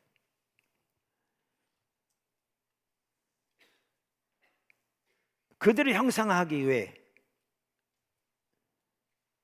이미 결정적으로 행동하셨지만, 예수님 십자가 부활을 통해 행동하셨지만, 종말을 기다리는 동안 그 백성은 하나님의 신실한 사람들을 괴롭게 하는 범죄와 관습이 있는 세상에서 살아간다. 우리가 그걸 유배 생활로 표현한 거죠. 이 땅의 우리의 삶을. 신실한 이들은 회복을 기다리는 하나님의 회복된 백성이다. 서신의 시작과 끝을 읽을 때 우리는 야고보가 구성하는 내러티브 세계를 규정하는 뚜렷한 특징을 발견한다. 야고보가 말하고 있는 큰 이야기의 특징을 발견한다는 거죠. 첫 번째는 하나님의 백성이 집을 떠나 나그네로 살아가는 이들로서 경험하는 디아스포라의 삶이 지닌 일시적 성격이고, 그 다음은 동화와 변질이라는 수그러들지 않는 사회 종교적 위험이다. 이방 나라의 소수민으로 사는 구약이건 신약이건 상존하는 위협은 항상 동화와 변질이었거든요. 그 주변 사회에 물들어 버리는. 이건 과거도 살펴봤죠. 그러면서 그들의 집과 모임은 선교의 전초기지다. 그들의 집과 모임은, 우리의 삶은, 우리의 모임은, 우리의 교회는, 그것이 가정에서 모이건 직장에서 모이건 우리의 모든 모임은 선교의 전초기지다. 그들이 말씀을 듣기만 하지 않고 실천하는 한 그들의 깊은 충성과 마음가짐은 그들이 살아가는 세상이 가장 중요하게 여기는 것과 대치된다. 반문화. 같은 내용을 말하고 있는 거죠. 그러면서 아까도 말씀드린 대로 조엘 그린은 이방 나라에서 소수민으로 살아가는 성도들의 삶을 야고보서는 예수님 중심의 큰 이야기 안에 위치시키고 있다고 말하는 겁니다. 우리가 성경 이야기를 따라 살았는데 앞으로 또 살펴볼 텐데요. 이미 살펴봤고. 그러니까 성경은 큰 이야기를 담고 있잖아요. 창조부터 예수님 다시 오실 때 완성될 새하늘과 새 땅까지 이미. 그러면서 그 유배 생활을 이렇게 표현합니다. 창조. 이게 조엘 그린이 이제 야고보서를 토대로 설명하고 있는 거예요. 그리고 인류의 타락으로 해서 모든 창조 세계가 그 죄의 영향이 이렇게 되어 있잖아요. 이 부분 이제 생략돼 있죠. 그러면서 주 예수 그리스도 오심으로 모든 창조 세계를 위한 구속이 성취되잖아요. 그리고 예수님 부활을 통해 새 창조 역사가 이제 시작되는 거죠. 근데 이제 그걸 이렇게 표현합니다. 창조, 예수 그리스도 오심, 그 다음에 이제 주님이 다시 오실 때 그걸 새 창조로 표현하고 있죠. 그 사이에 우리는 현재 유배 생활하고 있는 거죠. 소수민, 그러니까 이방 나라에 선 소수민으로서의 우리의 삶. 근데 단순히 위축된 삶이 그런 게 아니고 우리의 정체성이 그러되 우리는 이 사회 속에 살면서 하나님의 모든 창조, 하나님의 구속의 완성을 향해 오늘도 삶의 모든 영역에서 그 구속을 성취하고 계시는 그 일에 우리의 삶으로, 우리의 말로, 우리의 행위로 동참하는 그 백성을 말하는 거죠.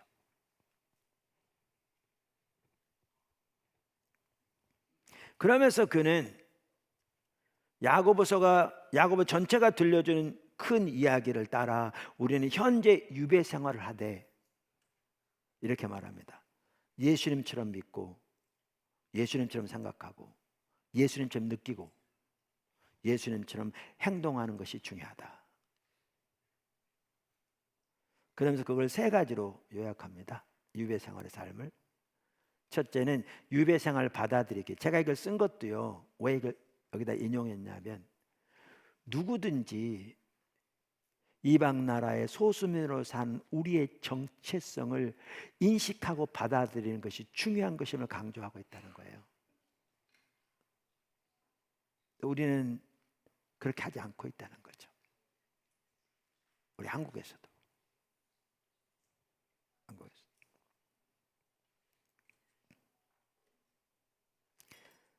그래서 그는 유배 생활을 받아들이기,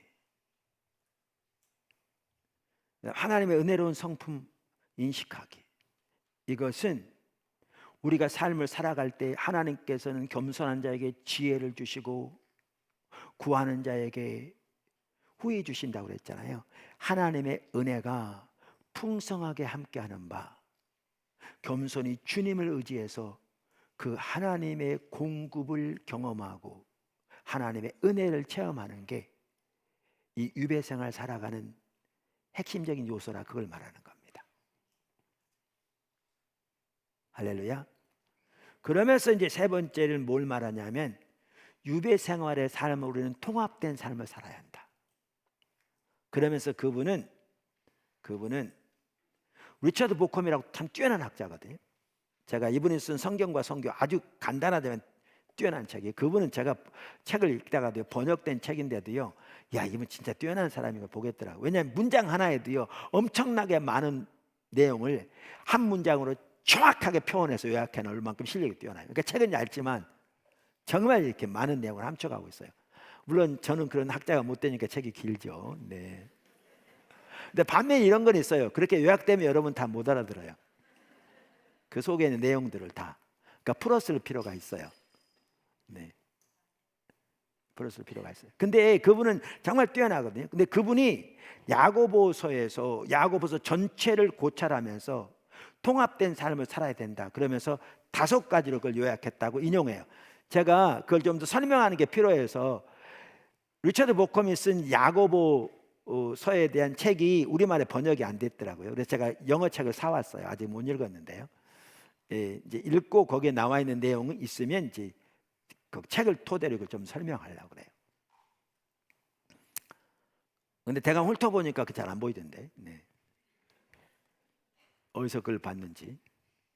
근데 조엘 그린은 말씀드린 대로 리처드 보콤이 쓴 야고보 전체를 통해서 어떻게 우리가 그 유배 생활하며 통합된 삶을 살아야 될 건가, 그걸 이렇게 요약합니다. 그래서 그분이 요약한 내용을 제가 올려놨습니다. 원고에는 1. 통합, 개인이나 공동체가 조화를 이루는 온전한 상태. 이 책을 봐야 되겠지만요, 이것도 사실 성경 전체에 보면 개개인의 성도들이 주님과 동행하면서 주님이, 그러니까 포도나무 삶을 살며 주님과 동행하면서 우리 여태까지 살펴본 것처럼, 사실 이제 앞으로 살펴볼 텐데 초대교회의 성도들의 삶의 백미가 뭐였는지 아세요? 그들은 상상순의 삶을 실제로 살았어요.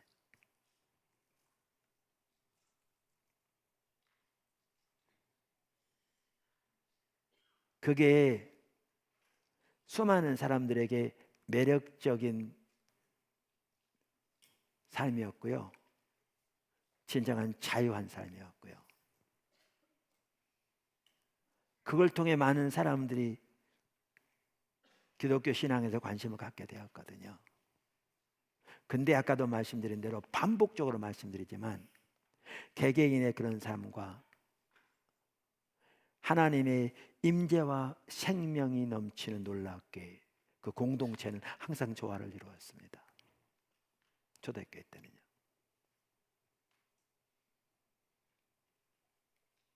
성경이 그렇게 말하고 있고요.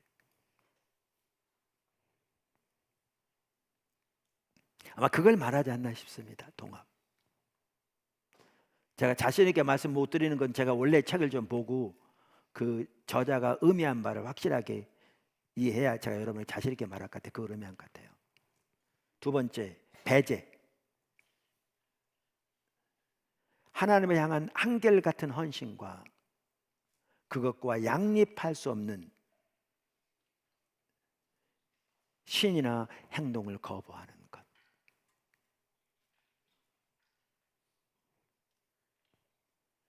다시 말하면 우상 숭배를 배제하는 거죠. 우리 삶의 모든 가치와 행동, 양식 전체에서 하나님께 대한 온전한 헌신과 양립할 수 없는 것들을 배제하는 거죠. 이게 우상 숭배를 배제하는 겁니다. 제가 사실 우상 숭배에 대한 책도 써야 될 거라 생각하거든요. 우리의 우상 숭배는 단순히 이방 종교에 절하는 것만 아니고요, 우리의 행동 양식과 가치뿐만 아니라 우리가 믿고 신봉하고 신뢰하는 사조도 엄청나게 심각한 우상 숭배거든요. 오늘날 너무나 많은 사람들이 정치가 우상 숭배되는 사람 너무 많고요, 때로는 정치적인 신념이, 그렇게 되면 하나님보다 교회보다 정치적인 신념이 위로 가거든요. 그것 때문에 완전히 갈라지는. 미국이 그렇고요, 한국이 그렇고요. 지난주에 질의응답 시간에 한 목사님이 그러더라고요. 정치 얘기만 나오면 교회가 쫙 갈라져 싸우는데 이 교회를 둘로 쪼개야 될 것 같다고. 보수파, 진보파. 그게 현실입니다. 성경은 그 무엇보다도 교회 하나됨을 소중히 여겼고, 그래서 사도 바울이 고린도전서만 하더라도 자기 어머니를, 그러니까 이 의붓 어머니 같대요. 아버지 아내라고 돼 있으니까. 그리고 아버지가 돌아가신 것 같아요. 그 어머니하고 그냥 한 집에 산다는 게 아니고요, 부부 생활처럼 살아가는 거예요. 그러면서 그걸 자유라고 여겼어요. 그런 사람이 있었어요. 그러면 사도 바울이 어떻게 안 믿는 사회에서도 없는 죄가 교회 안에 있느냐고 말하면서, 어떻게 했는지는 모르겠지만 그가 영원이라도 구원받도록 사탄에게 내어주라고 그걸 초대교회 당시 어떤 그런 의식들이 있었는지를 모르겠어요. 오늘날은 그런 알 길이 없는, 그렇게 표현하는 그런 죄가 있는 교회인데도 가장 먼저 뭘 다루냐면 분파의 문제를 다룹니다. 그만큼 교회의 일치가 중요하니까요. 오늘날 그거 전혀 생각지도 않습니다.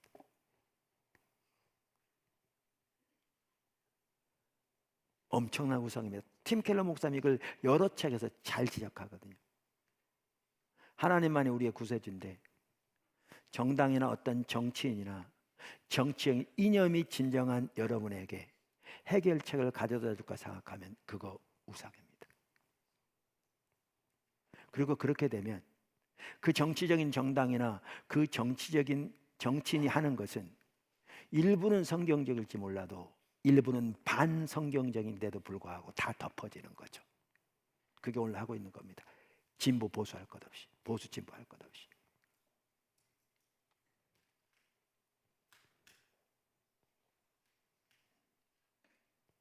여러분, 미국에는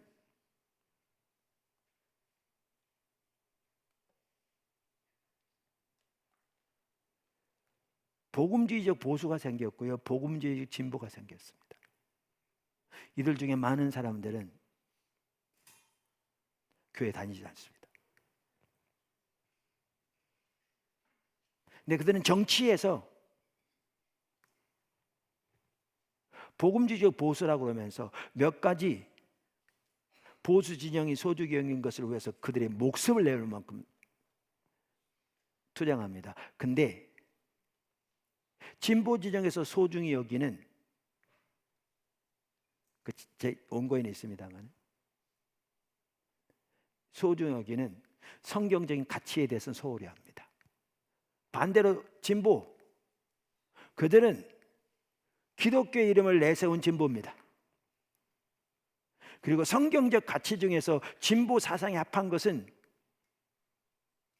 내세우고 그걸 위해서 거의 목숨을 걸맞고 어떤 사람들은 투쟁합니다. 교회 다니는 사람 많습니다. 그런데 보수 진영이 내세우는 성경에 토대한 가치는 소홀히 합니다. 지금 교회에 너무너무 가득합니다. 우상숭배입니다. 우리는 세상을 위하고 세상을 반대하는 삶을 살아야 한다고 지난번에 나눴잖아요. 진보건 보수건 성경에 같이 옳은 것은 옳다고 말하고 함께하고 잘못된 것을 잘못된다고 말해야 되는 게 기독교인의 삶입니다.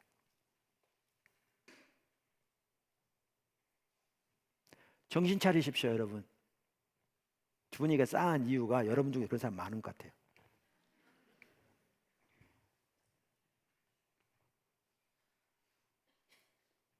모든 정치적인 이념 위에 예수님이 계십니다. 예수님이 호큐리오스입니다. 여러분 정치적인 이념이나 정당을 예수님 위에 놓는다면 때로는 예수님을 그 정치적인 이념을 뒷받침하는 데 빙자한다면 너무너무 심각한 죄를 짓고 있는 겁니다. 하나님의 교회, 예수님의 피로 값주고 사신 하나님의 교회, 반문화 대한사회로 그 빛이 숨겨지지 않을 산위의 도시로 하나님 세워지기 원하는 성도들의 그렇게 변화된 삶과 놀랄 만큼 하나님의 생명과 임재가 함께한, 그래서 반문화 대한사회로서 그렇게 살아가되 궁극적으로 그 사회를 구속할 목표를 가지고 정치적인 영역 포함해서 하나님의 말씀으로 살아갈 사람들이 교회인데, 그걸 위해 예수님이 자신의 십자가에 내어주셨는데,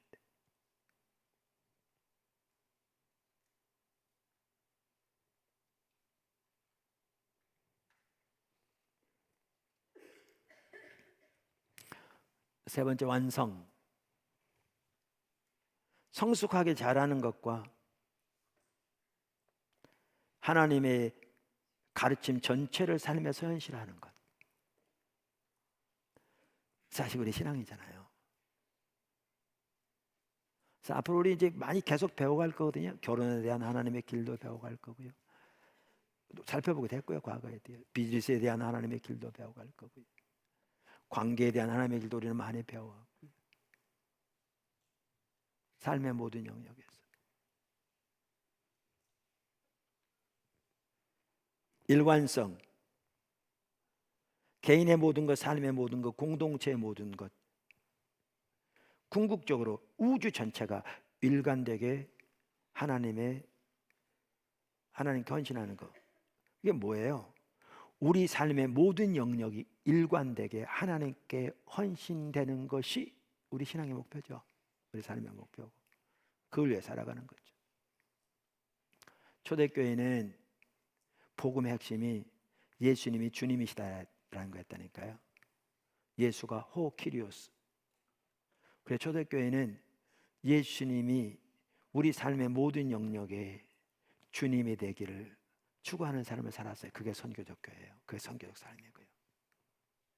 일관되게 개인의 모든 것, 공동체의 모든 것, 사회의 모든 것, 더 나아가 궁극적으로 우주 전체의 모든 것, 그게 하나님의 구속이 의미하는 바고, 그날을 위해 예수님께서 하나님께 지금 일하고 계시잖아요.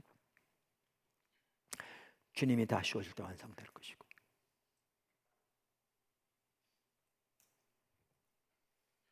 다섯 번째, 하나님의 완전하심. 이게 이제 기준인 거죠. 이게 산상수훈에도 나옵니다마는 마지막 절, 완전함을 평가할 수 있고 평가해야 하는 기준이 하나님의 완전하심인 거죠. 탈기독교 시대 교회 그 저자들도 똑같은 얘기예요. 똑같은 얘기.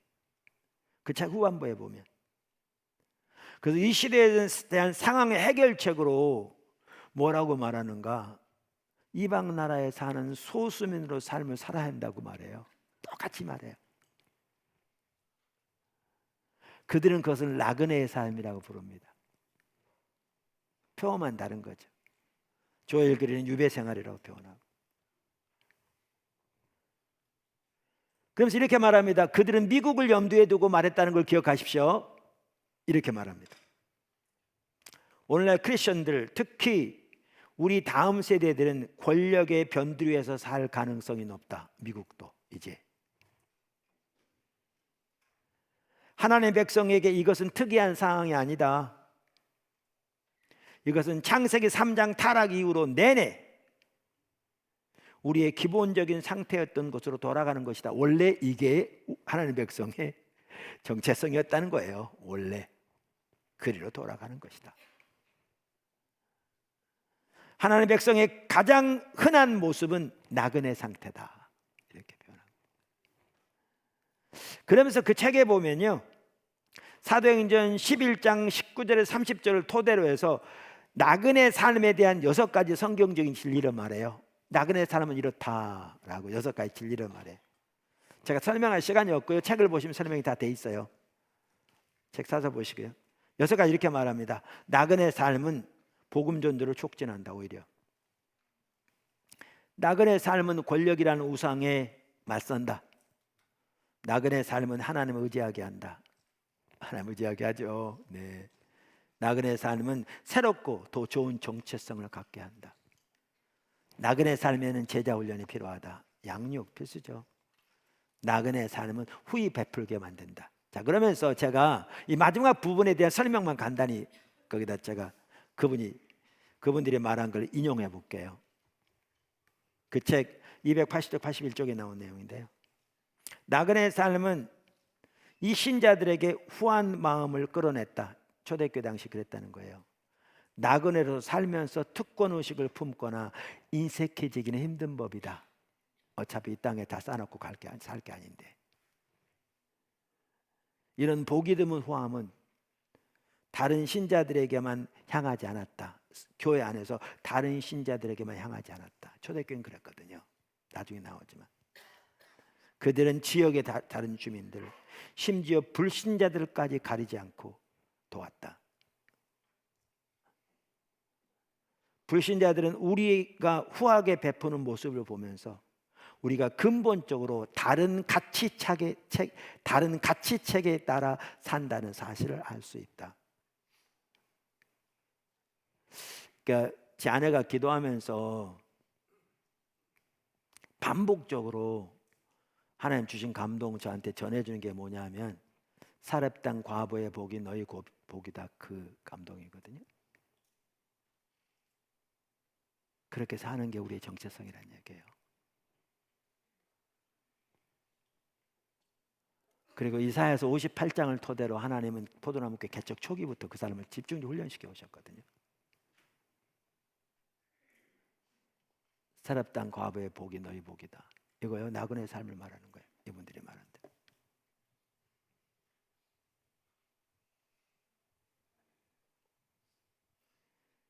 불신자들은 우리가 후하게 베푸는 모습을 보면서 우리가 근본적으로 다른 가치체계에 따라 산다는 사실을 알 수 있다. 우리가 우리 자신이 아니라 예수님을 위해서 산다는 사실을 불신자들이 알 수 있고 이것이 큰 영향력을 발휘한다. 이번 장의 첫머리에서 말했듯이 크리스천들이 나그네가 되면서 복음 전파가 폭발적으로 이루어졌다. 흩어지면서 예루살렘에서. 그리하여 불과 4세기 만에 심지어 로마 황제까지 그리스도를 구주로 영접했다.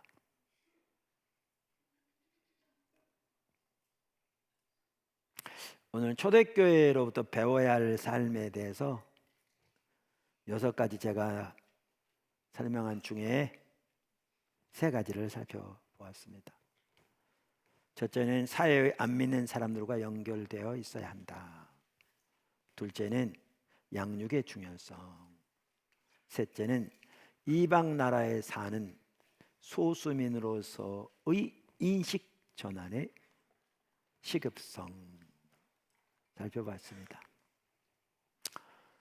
그러니까 여러분 이런 내용을 보다 보면 오늘날의 교회가 얼마나 하나님의 말씀에서 멀리 떠나 있는가를 볼 수 있습니다. 실제로 적지 않은 교회에서는요, 이런 내용을 설교하기조차 힘들 겁니다. 제가 보기에는 왜요? 아무도 받아들이려고도 하지 않을 겁니다. 아무도 들으려고도 하지 않을 겁니다. 적지 않은 사람도 그래, 그래서 어떻단 말이야. 이런 식의 자세를, 반응을 보일 겁니다.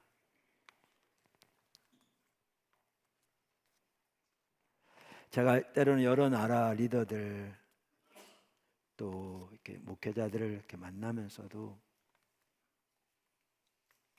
이런 내용 자체를 나눌 때 틀리다고 말하는 사람은 없습니다. 그러나 이런 내용이 실제로 자기가 섬기는 교회에서 실현 가능할까를 생각할 때 그것이 너무너무 요원한 것을 발견하는 경우를 한두 번 보지 않습니다.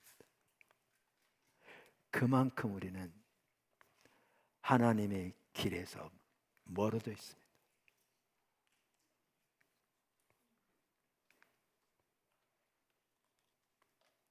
그래서 십자가 복음의 삶이 그만큼 중요하고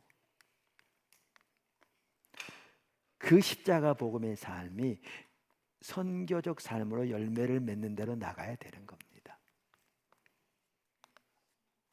제가 이번에 이제 그 부분도 나누려고 또 책에도 넣을까 했다가 결국 빼기로 결정을 했는데요. 하나님께서 이제 포도나무께 세워서 저를 통해서 개척하게 하시고 인도하시면서 1기, 2기, 3기 이렇게 14년마다 보니까 제가 의도한 게 아니고 성령 인도할 대로 따라가면서 인도하신 걸 보거든요. 초기의 교회가 하나님의 길에 세워지도록 집중적으로 인도하셨습니다. 예배면 예배, 말씀이면 말씀, 교회가 성령 인도를 분별해서 따라가는 거, 재직이면 재직, 거의 모든 부분에서. 그러니까 사람도 이해하지 못하고 예배만 하다가 어제 나눈 것처럼 많이 방문했지만 겨우 소수만 남고 다 가버리고, 그나마 좀 모여졌는데 둘째에는, 두 번째 마지막에는 40%가 되는 성도들이 교회를 떠났거든요. 그것도 중직들 중심으로. 이런 어려움을 당했지만 선택의 여지는 없었습니다, 저한테는. 네, 그런 과정을 통해서 하나님의 길과 비전을 보는 사람들이 모여지기 시작했고 교회가 세워지기 시작했는데 전혀 다른 형태의 교회가 세워지기 시작했습니다. 회복의 길이었죠. 철저하게 모든 영역에서, 우리가 아는 모든 영역에서 하나님의 길로 세워가시는, 하나님께 모든 걸 걸 수밖에 없었습니다. 그게 일기였습니다. 일기라고 생각하지 않았습니다. 나중에 하나님이 이 길을 보이시면서 보니까 그게 일기라고 이렇게 보여졌어요. 이기 때는 사도행전을 설교하는 과정에서 4주 동안 말씀을 전하기 위해서 그걸 보았지만 뭘 전할지 보이지 않아요. 저는 성경을 쭉 설교 갈 때도 주석 찾아서 이렇게 안 하거든요. 이 구절에서 하나님이 전하기 원하시니 뭔지를 주님께부터 인도를 받아요. 주님께 인도가 안 받으면 저는 나갈 수가 없어요. 인도가 된 다음에 이제 필요하면 뭐 배경을 보고 주석을 찾기도 하고 뭐 서적들을 찾지 몰라. 주님의 인도가 먼저 있어야 돼요. 저한테 경우에는. 어차피 설교는 성령이 인도하신 거잖아요. 그래서 동일한 구절을 놓고 4주 연속 봤는데도 뭘 설교할지 전혀 보이지 않더라고요. 계속 기도. 그래서 그 4주 동안 다른 한 부분을 살펴보고 5째 주 딱 보는데 주님이 바로 그 위를 보라고 그래요. 그런 마음이시더라고요. 갑자기 바로 그 위를 보는 순간에 순식간에 쫙 펼쳐지더라고요. 그러면서 지금까지 일기였고, 제가 이제 책에 내용이 있으니까 보노람교회 사역을 위한 하나님 비전에도 있고 하니까 뭐 자세히 설명할 수 없고요. 2기, 하나님께서 지금부터 2기인데 2기의 테마는 열방이라고. 그래서 처음 14년이 일기였고 그 다음 14년이 2기였습니다. 그때 이렇게 열방이라고 그랬더니 그때 우리 권종우 목사님이, 우리 부목사님이 지금 태백에서 목회 잘하고 계시죠. 기도하는데 뭐 열방도 되지만 복음이 증거돼야 되는 각 영역으로 하나님의 복음을 이렇게 확단시킬 것 같다고 저한테 그렇게 내가 말하는 대로 하라니까 쓸데없이 말하지 말고 막 그랬거든요. 근데 정확하게 그분의 말이 맞았어요. 그러면서 이게 핵심이 뭔지 아십니까? 하나님 우리 사역 전체를 다음 세대로 돌이키셨습니다. 확 돌이키셨습니다. 글쎄 아이러니하고 그래야 할지 장년들 성도로서 교회에 등록한 숫자가 반으로 줄었습니다. 근데 청년은 안 줄었습니다. 어른들 집회에 여기저기서 많이 초대가 있었는데 뭐 연합 집회, 뭐 어느 군 연합 집회, 뭐 어느 교단, 뭐 도 연합 집회 등등등, 개교회 집회, 큰 교회 집회, 작은 교회 집회. 제가 전국에 대놓고 생방송한 것도 아닌데요. 그 뒤로 그 모든 집회들이 거의 다 끊어졌습니다. 그리고 하나님이 다음 세대 인도에 가시는데 군 전체를 열어가시고 캠퍼스 전체를 열어가시고 두드림 투게더를 열어가시고 학교들이 세워지게 하시고 다음 세대와 관련된 일은 어마어마하게 열어가기 시작하십니다. 전방위적으로 누가 보더라도 하나님이 하신 거 명확하게 볼 수 있다.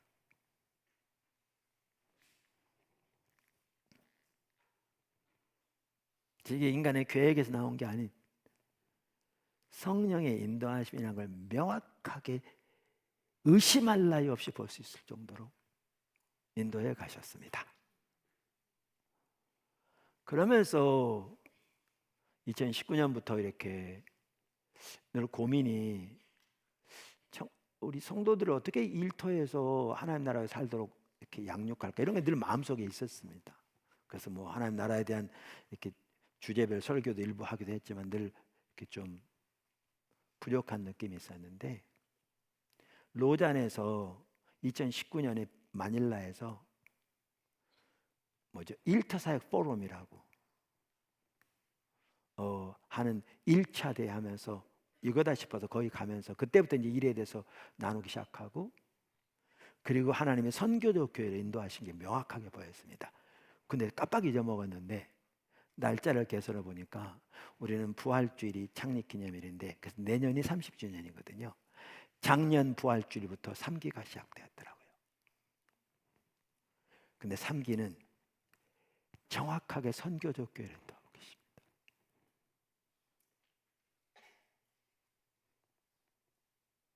그러면서 이 삶을 인도하고 계시고 성도들이 삶의 현장에서 문화의 구석까지 포함한 선교적 삶을 살도록 이끌어가고 계십니다.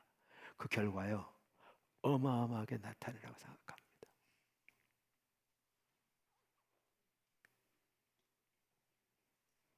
근데 이게 왜 가능했냐면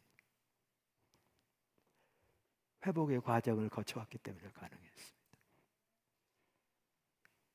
그렇게 교회가 철저하게 하나님의 말씀의 길의 토대 위에 세워지기를 추구하는 성도들이 하나님의 얼굴을 구하며 그렇게 하나님의 길을 따라 살기를 추구하는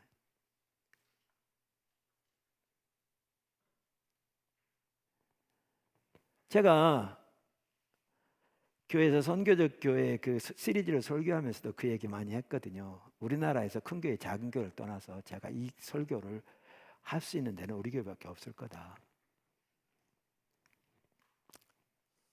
뭐 자만심 이런 차원이 아니고요.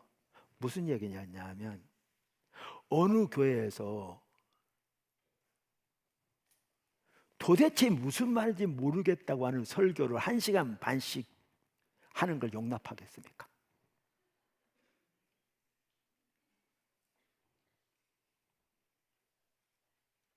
서지도 못할 뿐만 아니라 그 신학교에서 강의는 하지 뭐 여기 와서 그런 쓸데없는 소리 하고 있냐 그럴 거고 들으려고도 하지 않을 거고. 근데 왜 성도들에게 그렇게 가능한 줄 아십니까? 우리 같은 경우에 너무나 많은 성도들이 배우고자 하는 열망이 있으니까요. 원래 성도들이 하나님의 길을 배우고자 하는 열망 자체가 없습니다. 그제 일본 팀이 왔었다고 그랬잖아요. 우리 예배 길게 드리는 거 2시간 반 드리는 거 알고 있거든요. 여러 번 얘기해서. 그 학장님이 예배 참석하면서 유심히 봤대요. 아마 이렇게 들었기 때문에, 그분도 학장이기도 하고 목회도 하는데 어떻게 일본 교회가 세워지려고 하는지 잘 안 됐을 고민하고 있거든요. 봤대요. 그러면 저한테 그러더라고요. 한 명도 졸지 않더라고.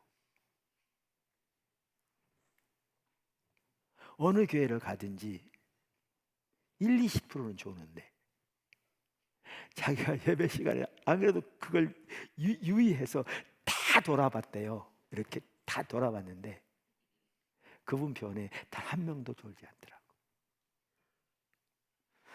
히로시마에서 목사님은 나한테 설교가 30분도 안 된 것처럼 엄청 짧았다고 은혜 받은 것 같더라고요. 하나님 많이 함께 하셨거든요.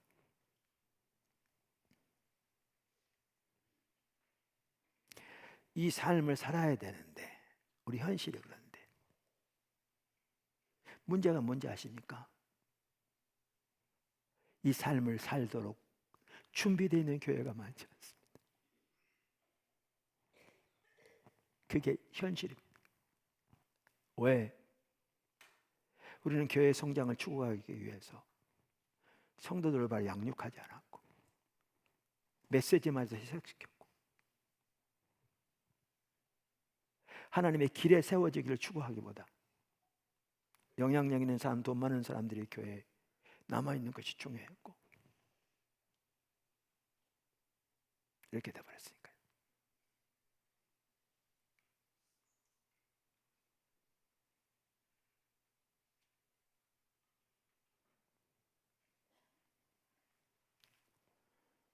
기도하겠습니다.